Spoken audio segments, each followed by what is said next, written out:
থেকে একদমই পড়তে বসার সময় পাই।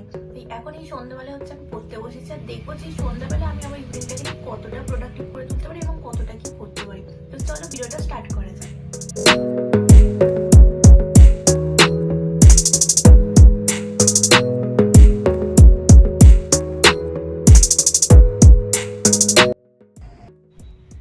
ফার্স্টে আজকে পড়তে বসার শুরুতে আমি আমার বিছানাটা একদম পুরোপুরি ক্লিন করে নিয়েছিলাম। এই ক্লিন বেড, এই ক্লিন মাইন্ড। দেন একদম ফ্রেশ মাইন্ডের জন্য এক কাপ চা বানিয়ে নিয়ে বসলাম স্টাডি শুরু করতে। আজকের ইভিনিং স্টাডিটা আরও প্রোডাক্টিভ করার জন্য আমি এখানে টাইমার চালু করে নিয়েছিলাম, যাতে আমার বুঝতে সুবিধা হয় আমি ঠিক কতটা সময় ধরে পড়ছি। আর আজকে জানো তো, প্রথম 1-2 ঘন্টা আমি একটা নিউ চ্যাপ্টার নিয়ে বসেছিলাম। এই ইভিনিংয়ে এই সময়টা আমার দিনে অন্যান্য সময়ের তুলনায় বেশি পরিমাণ ফোকাস থাকে, তাই আমি এই সময় যতটা পারি হেভি টপিকগুলো ক্লিয়ার করে নিই। দেন আমি নিজেকে কিছুটা সময়ের জন্য ব্রেক দিয়েছিলাম। আর আমি না ওই একভাবে টানা পড়ে যেতে পারি না। আমার আর একটা খুব ব্যাড হ্যাবিট আছে বলতে পারো, সেটা হচ্ছে আমার পড়ার মাঝখানে বসে বসে কিছু না কিছু খাওয়া।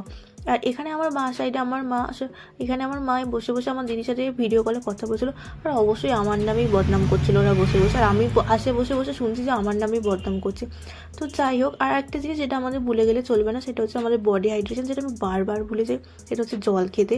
তো যাই হোক, তারপর আমি আবার ব্যাক করি পড়াশোনাতে। সেকেন্ড রাউন্ডে পড়তে বসে আমি প্রথমে যে নোটসটা বানিয়েছিলাম সেটাই খুব ভালোভাবে রিভাইজ করি। যেহেতু আমাদের নতুন সেমিস্টার শুরু হয়েছে, তাই পড়াশোনার চাপ খুব একটা নেই, মানে খুব তাড়াতাড়ি শেষ করতে হবে এই ব্যাপারটা নেই। তাই আমি আস্তে আস্তে যতটা পারি ততটাই করার চেষ্টা করি। আর এই দেখো, পড়া শেষে আমার বিছানার অবস্থাটি কীরকম হয়। যাই হোক, এখানে আমি একটা ট্রানজ্যাকশন ভিডিও করার চেষ্টা করছিলাম, কিন্তু পারিনি।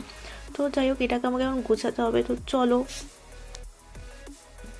সো এই ছিল আজকে হচ্ছে আমার ইভিনিং স্টাডি ব্লগ। জানি ভিডিওটি খুবই সিম্পল এবং ছোট ছিল, কিন্তু আমি প্রোডাক্টিভ করার চেষ্টা করেছি।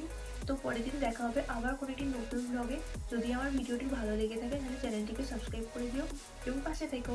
তো চলো, বাই, গুড নাইট।